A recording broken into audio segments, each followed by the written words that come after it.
10 pages left. Alright. Slide into here. Oh, man. Okay. 10 pages left.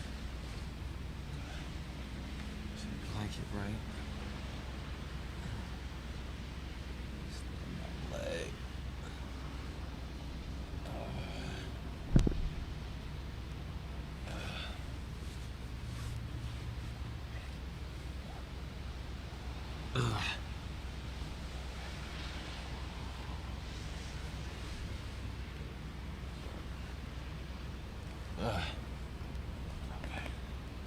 Scoot in some, y'all. Okay. Let's see. There we go.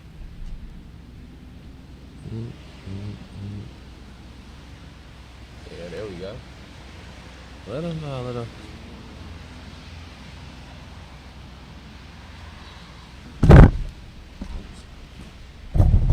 Sorry, that might hurt y'all ears.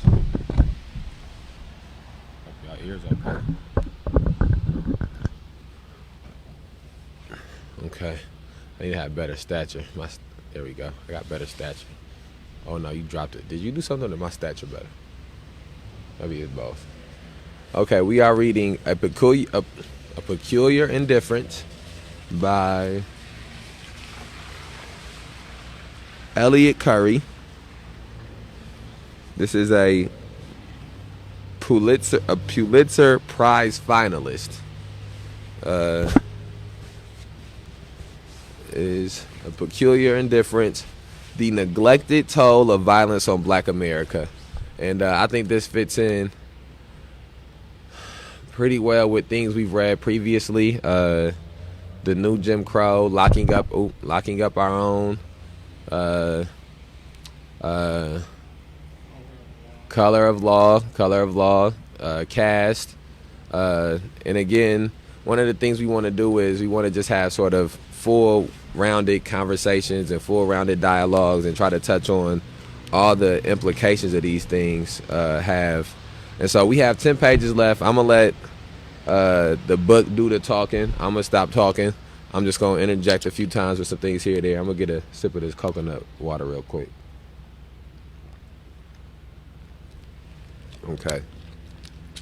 I'm also going to get a sip of this coffee real quick, too.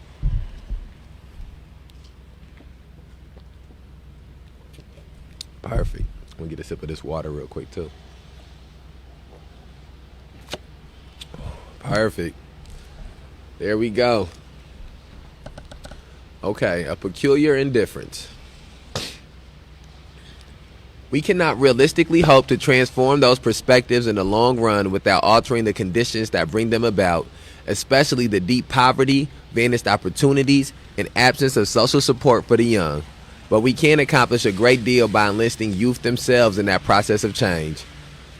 And nothing is more likely to offer that kind of community engagement than guaranteeing youth the opportunity to work in projects designed to create social and environmental reforms that directly affect their lives. As we've seen, this idea was central to Kenneth Clark's approach to delinquency and youth violence. In the process of transforming their communities, he believed young people could also transform themselves.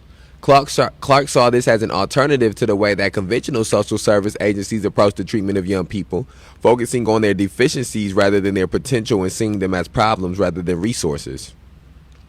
Half a century later, it is still true that too much of what we now do in the name of quote-unquote intervening with vulnerable youth consists of trying to teach them to adapt to intolerable conditions, to accept uncomplainingly the prospect of lives that are dramatically different from those of more fortunate people and that offer little of hope of anything much better.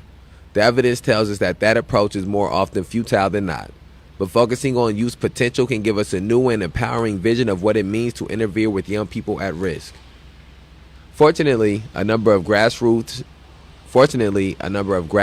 youth-serving organizations have been working to put this kind of vision into practice in communities across the United States. As my colleagues Tim Goddard and Randy Myers have shown, these programs often aim to raise young people's awareness of the social forces that have damaged their communities and stunned their futures and mobilize them in the service of projects that challenge those forces. Like many creative efforts at social change in struggling communities, most of these programs operate on a shoestring budget and cope with routine uncertainty about their ability to keep functioning.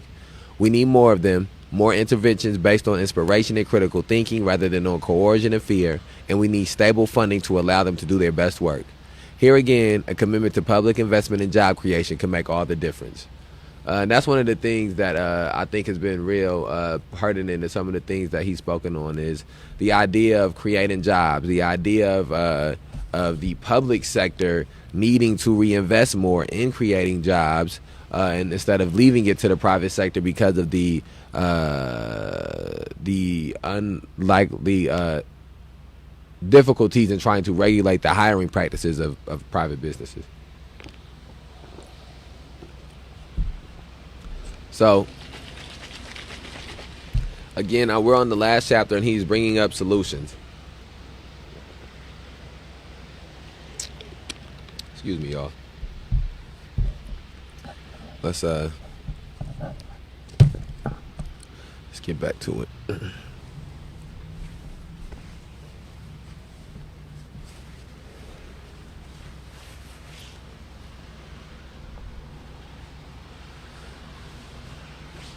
A related approach involves taking advantage of existing strengths within vulnerable communities to create alternative strategies for public safety.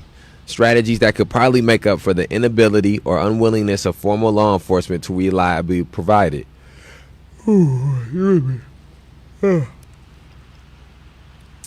The 2020 protests against abusive policing have driven home the reality that, since the Jim Crow era, police have not only failed to reliably protect black Americans against violence in their communities, but all too often have contributed to it.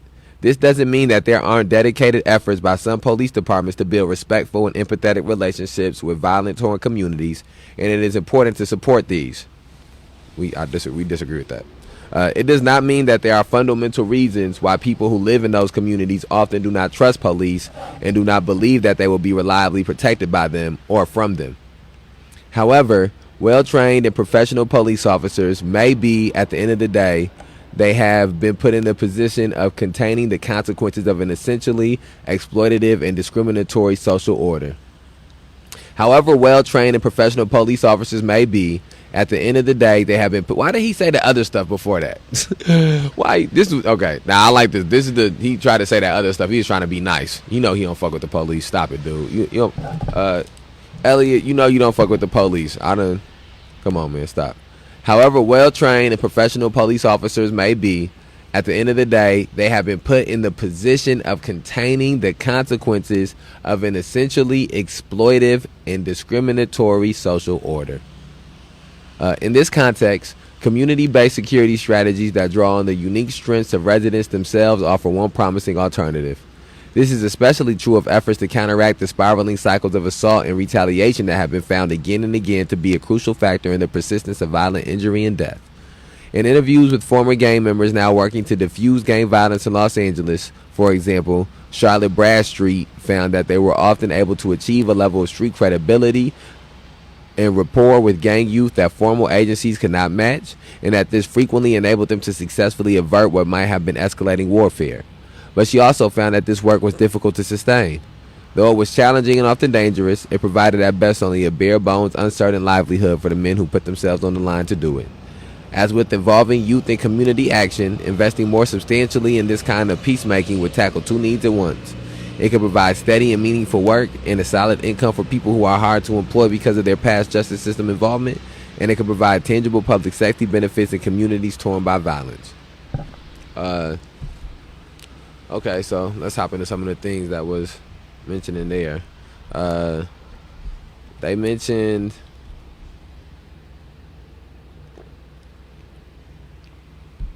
he sort of oh man, my backpack way over there. I gotta get up and get it. He sort of mentioned how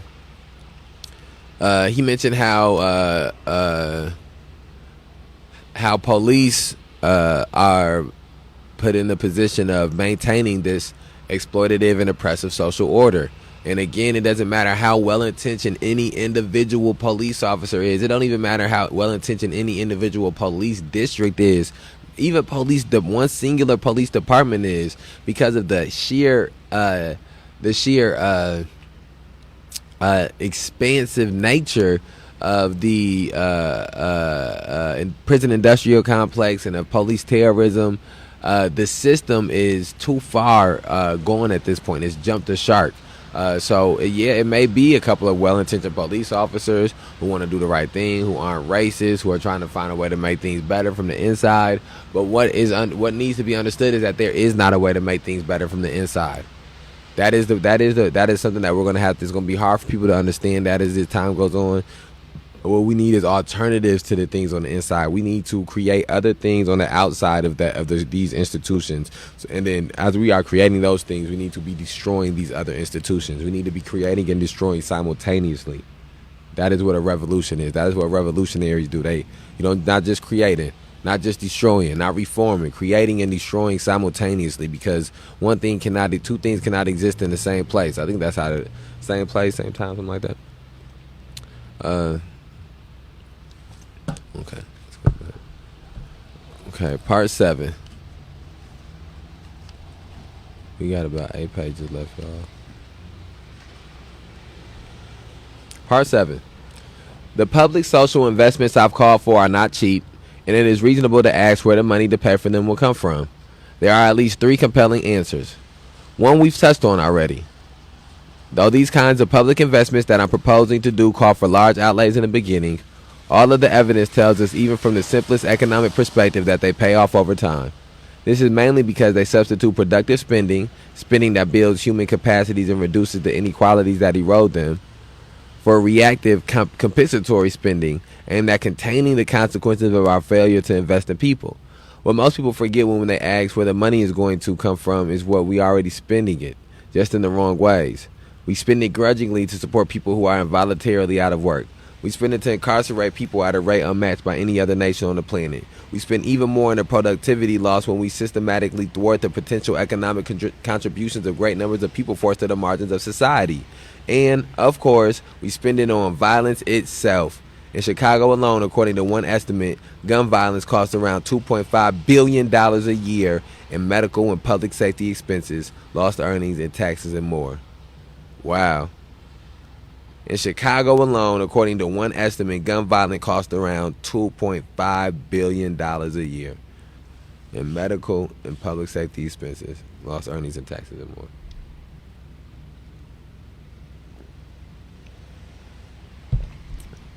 In short, inequality, especially on the level that we tolerate it in America, is expensive.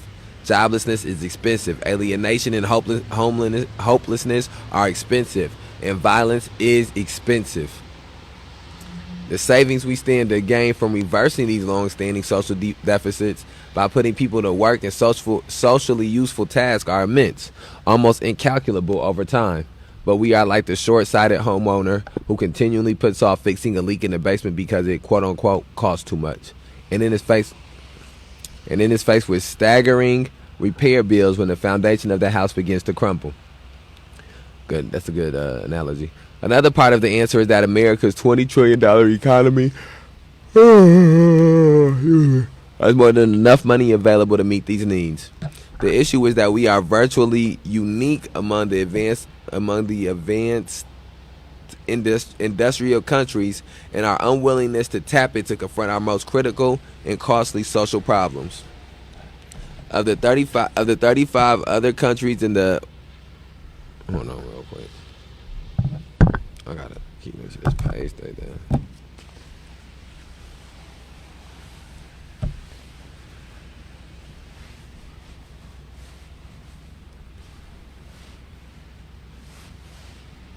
Of the 35 other countries in the Organization for Economic Cooperation and Development, only a handful devote a small proportion of their GDP to public spending than we do. Mainly much poorer countries like Turkey, Mexico, and Chile. Our tax system, while slightly progressive overall, both takes in less than those of most progressive both takes in less than those of more other advanced countries, and grants extraordinary leniency to forms of income, including inheritance and income passively derived from wealth, such as capital gains, that are heavily concentrated among the rich, who not coincidentally tend disproportionately to be white. In the top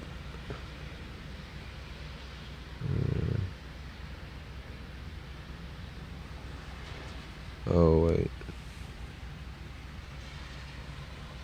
Oh. Damn.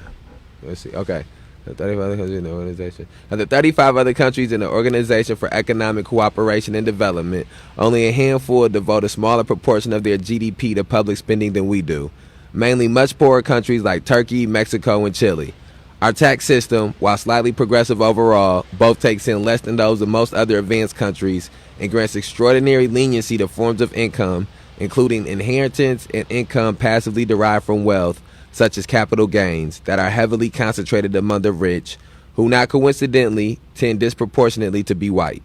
In the top 1% of American income earners, 90% are non-Hispanic whites, just 4% are black. At the other end of the income distribution, the picture is reversed.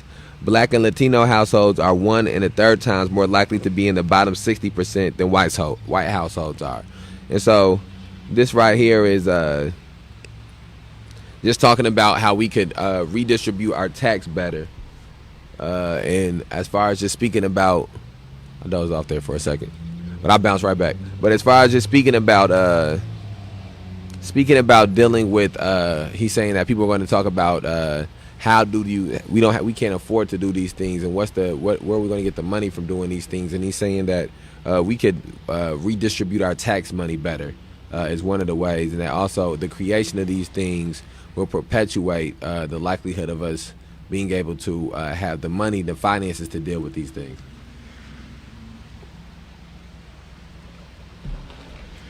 Okay.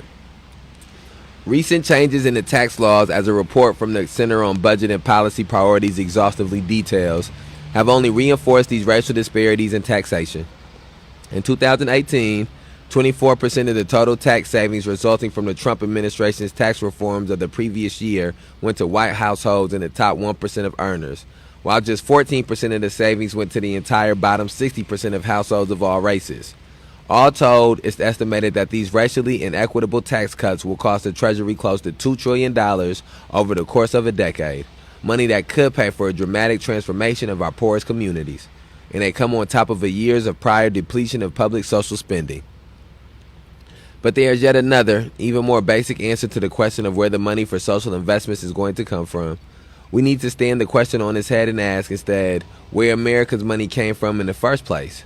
We are one of the richest societies in the world, and our wealth did not appear from nowhere. It came in part from exploiting the labor and resources of the people who are now in most need of help.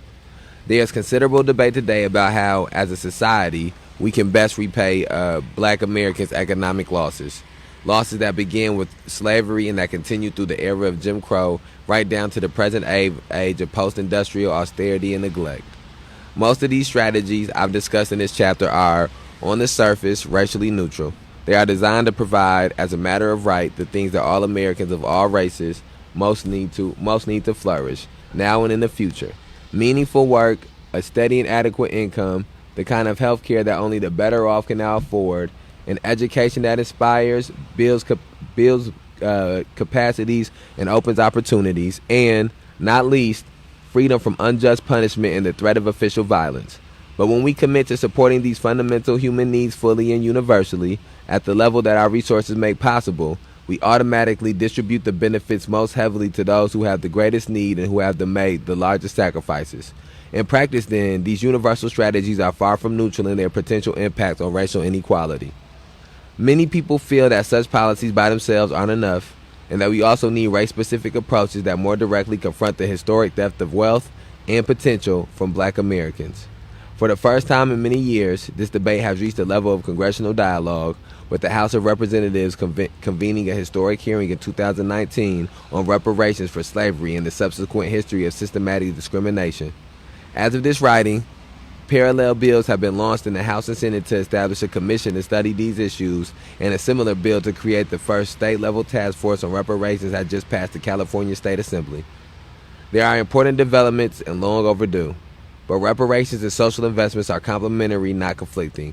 I do not think that we can end the extreme poverty and marginalization that predictably bred violence over the long term without committing ourselves to permanent, universal strategies of public investment aimed at reducing inequality and increasing opportunity and social support. At the same time, a concurrent commitment to providing compensation for the wealth historically taken from Black Americans could also help to close the wide gap in opportunities that racial disparities in wealth have created, providing resources for college education, home ownership, business development, and more. Determining the specifics of a meaningful reparation strategy, how much America owes, how to pay for it, is a work in progress. But committing ourselves to exploring the question at the national and state levels is a crucial first step. Part 8. The central message of this book is that there is nothing normal or inevitable about the racial divide and violent death and injury that continues to haunt America. It is the product of deliberate choices that have systematically privileged some people while systematically depriving others. We have had plenty of opportunities to make different ones. One came during Reconstruction when we saw the stirrings of a movement to create economic security and political equity equality for the formerly slaves. Another came during and after World War II, when unprecedented prosperity created a window of opportunity to extend the benefits of rising productivity to everyone. Both opportunities were mostly squandered. We have another one now, at a time when the country's wealth is at once enormous, growing, and distributed in shockingly unequal ways. But there are signs that we may already be on the road to squandering this chance as well. The odd paradox of strident demands for austerity in the midst of unprecedented wealth threatens not only to slow the halting advances we've made in improving the lives of most disadvantaged Americans, but to reverse them. As I write, the current administration has moved in many ways to sharpen already extreme inequalities of race and class in the United States, launching, as I've noted, tax cuts that promise to shift trillions of dollars to the wealthy, moving to redefine the federal government's poverty measure in ways that will shrink the availability of a broad range of public benefits to poor Americans, restricting access to supplemental nutrition assistance SNAP benefits for several 100,000 low-income people, and working to read that one time. See that one time. Restricting access to supplemental nutrition assistance SNAP benefits. Where the P at?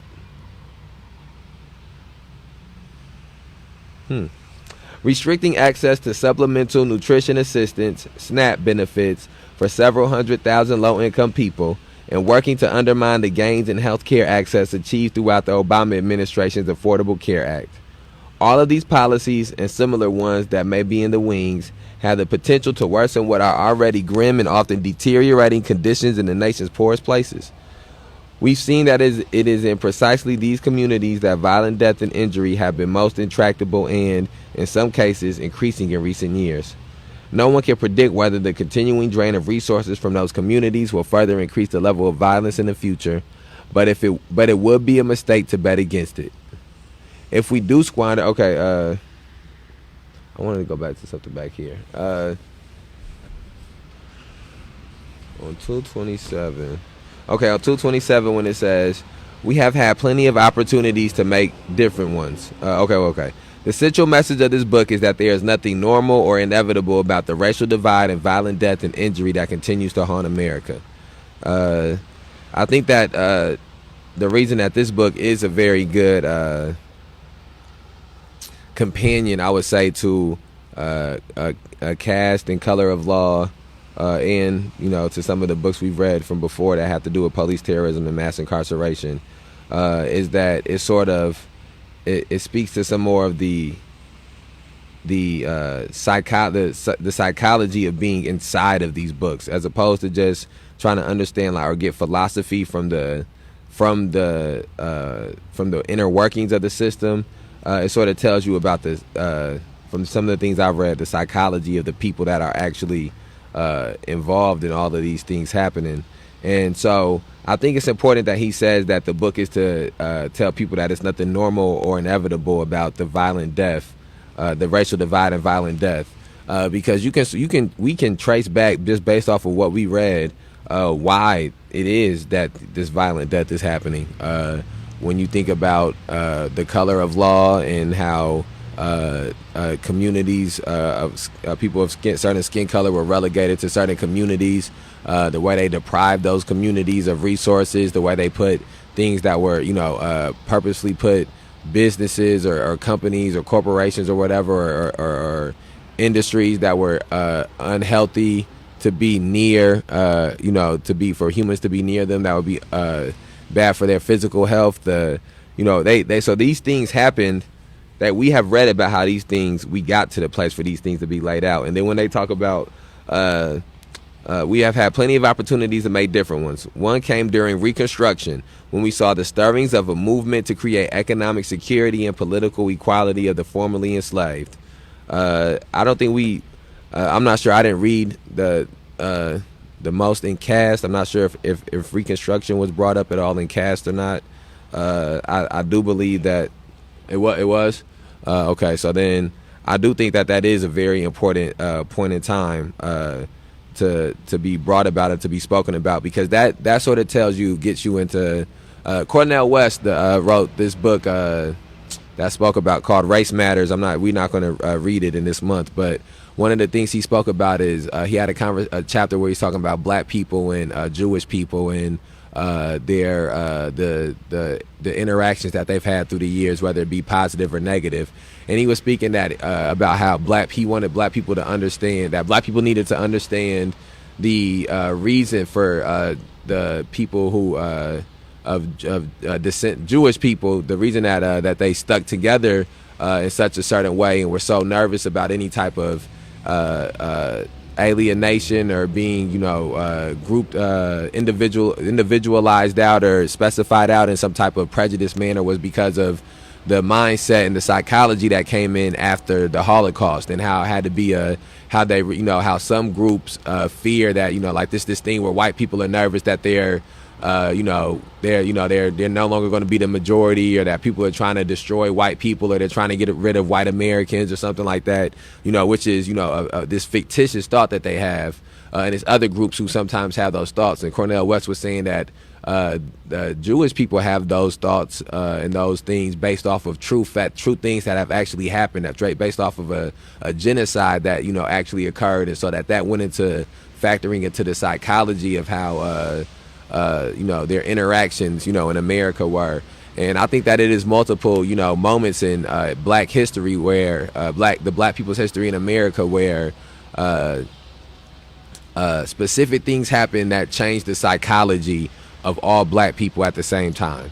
And of course, and I guess then that is a generalization, but it's just a shift in mindset, a shift in psychology, a shift in a different layer of trauma. And so Reconstruction, it was a lot of cities, I don't know, in The Color of Law spoke about this a little bit, but like cities that were just ransacked and pillaged and torn through and during Reconstruction, and the amount of the fear, the way that they tried to instill fear into black people during that time was a psychological stamp. Slavery was a psychological stamp. The way that they destroyed Reconstruction was a psychological stamp. And then when they come in here and they speak about another one came after World War II, when unprecedented prosperity created a window of opportunity to extend the benefits of rising productivity to everyone. In The Color of Law, they spoke about, baby boomers. World War II is baby boomers, right? That's two, or it's two, right? When they came back in baby boomers and were born. Okay. And that was when people was coming back from war, and the houses, a lot more. Yeah. Okay. And and then the government. What'd you say? But the government was when people was coming back, it was a lot of building new houses and giving people new jobs, and and I know in The Color of Law they were saying only the white people were being able to get the jobs to help build the houses in the suburbs. Okay. Really? Okay. And so that was another, it talks about the expanding. I would think that would be around the same time that like schools, well, I would think a lot of schools would be getting like built around that time. And uh I don't know what's the oldest school in Rockford? I guess that would be a good question. How old are some of the schools here, or some of the schools in places? West and East are the oldest Really? remaining schools or high schools. West and High school. the oldest school they just knocked down Oh yeah, because the school board building. Rockford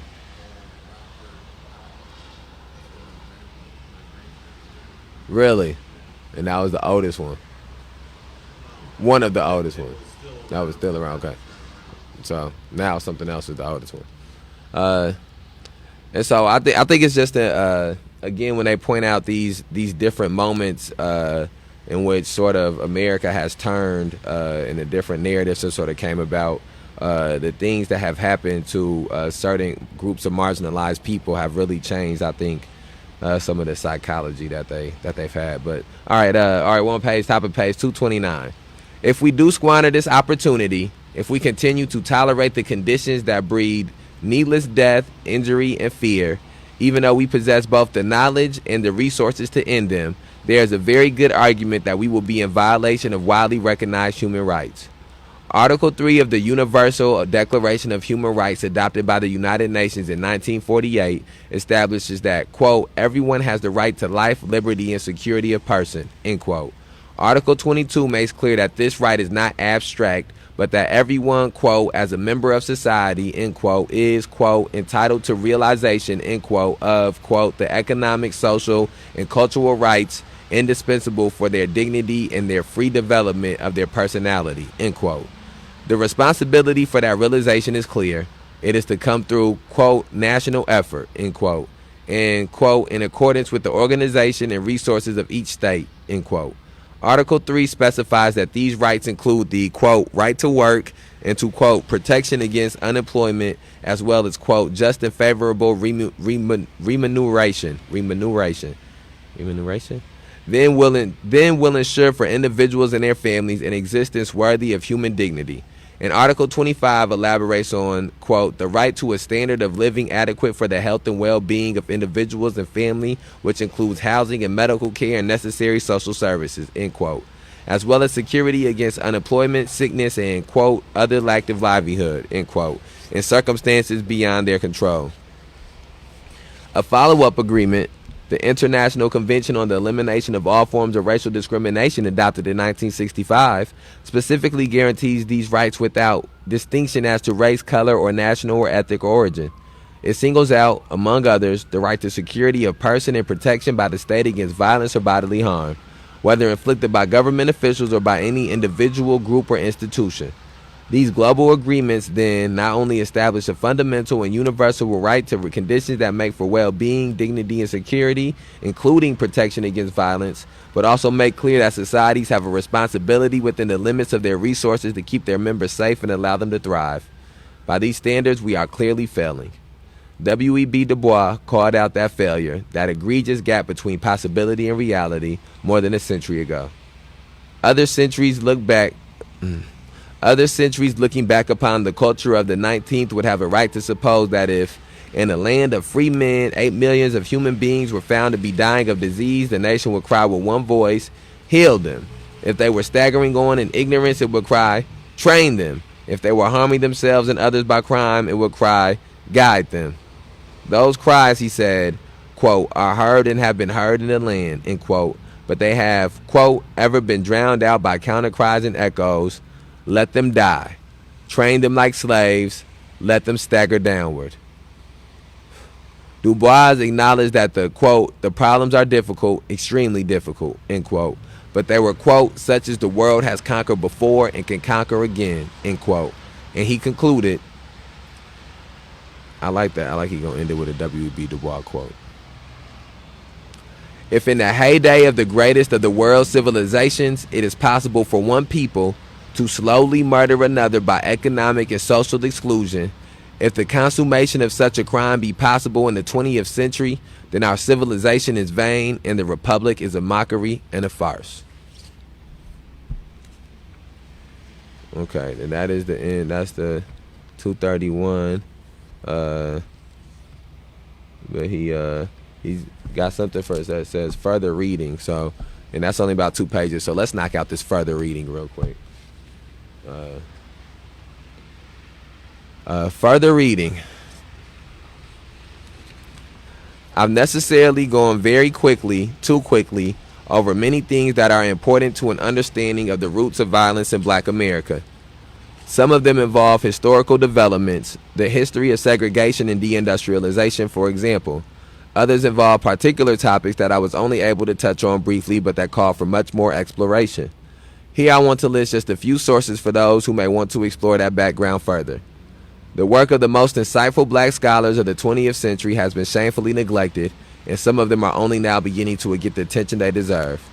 W.E.B. Du Bois' The Soul of Black Folk remains a classic and eloquent statement that has much to teach us today. David Levering Lewis's W.E.B. Du Bois, a biography, New York, Henry Holt, 2009, illuminates both Du Bois' own life and work in turbulent social contexts in which he lived, in which he helped to transform. Alden D. Morris's The Scholar Denied, W.E.B. Du Bois and the Birth of Modern Sociology, Oakland University of Social California Press, 2015, as the title indicates, explores the systematic marginalization of Du Bois and his work within the world of established social science. David A. Verrill's The Lost Black Scholar, Resurrecting Allison Davis in American Social Thought, Chicago University of Chicago Press, 2018, similarly illuminates the multiple professional and personal obstacles faced by the highly respected co-author of Children of Bondage and, in the process, tells us a great deal about the depth and endurance of the resistance to diversity in white academia. There is a vast literature on the history of race and racism in America, but I found several key works to be nearly indispensable.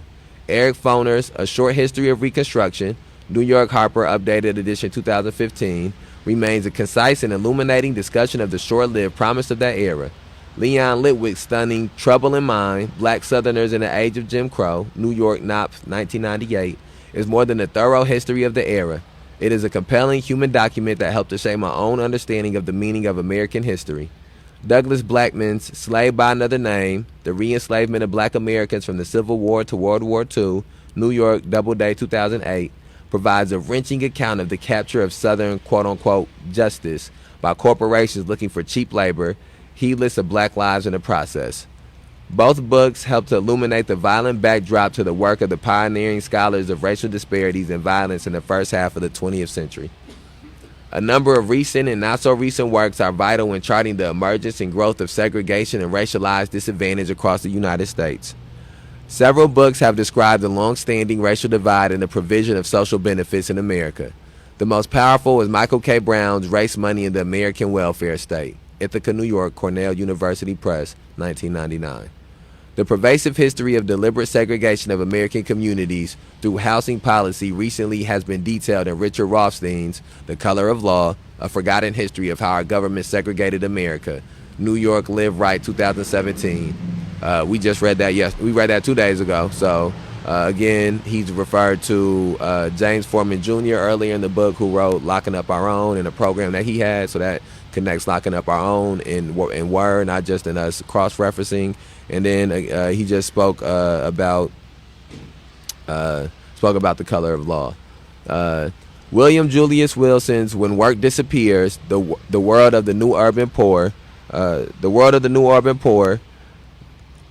New York, Vintage Books, 2011, analyzes the impact of the destruction of livelihoods across the United States in recent years and suggests the prescience of some of the observers of race in the American economy from the 1940s through the 1960s. Michael K. Brown, ETL's Whitewashing Race, The Myth of a Colorblind Society, Berkeley University of California Press, 2013. I'm among the co-authors of this book. Challenges the idea that discrimination no longer mattered much at the start of the 21st century by assessing the evidence across many realms of American life, from the economy to schooling to criminal justice. The evidence of the country's failure to fulfill the hopes of 20th century reformers is brought up to date in Fred Harris and Alice Curtis's Healing Our Divided Society, Investing in America, 50 years after the Kerner Report. Philadelphia, Temple University Press, 2018. William A. Darity Jr. and A. Kirsten Mullins, From Here to Equality, Reparations for Black Americans in the 21st Century. Chapel Hill University of North Carolina Press, 2020. Lays out a comprehensive and detailed case for reparations. And Peter Edelman's Not a Crime to Be Poor, The Criminalization of Poverty in America, unpacks the many ways in which a net discriminatory law helps to perpetuate a deeply racialized American poverty. I regularly rely on several research and advocacy organizations for essential data and analysis of many of the issues raised in this book. A very short list would include on jobs, poverty, economic policy, taxation and social benefits, as well as healthcare and education policy, Sitter on budget and policy priorities, Economic Policy Institute, Urban Institute, on criminal justice practices, incarceration, intervention programs, and community reconstruction, the Eisenhower Foundation, Justice Policy Institute, MDRC, and the Sentencing Project. Interesting. I like that he did that. I don't think nobody else has done this before. Have you seen that in a lot of books before, further reading? You've read more than me. I haven't seen that. You know that the author's real student was. Oh, okay.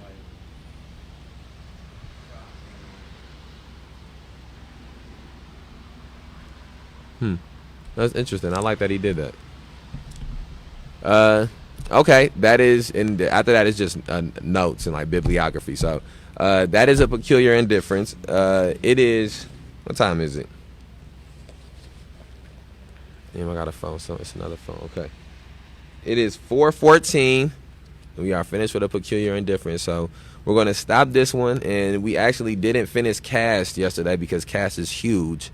So I guess we'll probably pick back up reading Cast. And we'll still have we'll pick back up reading Cast for the rest of the day. I'm going to end this, though. And some group discussion at 5.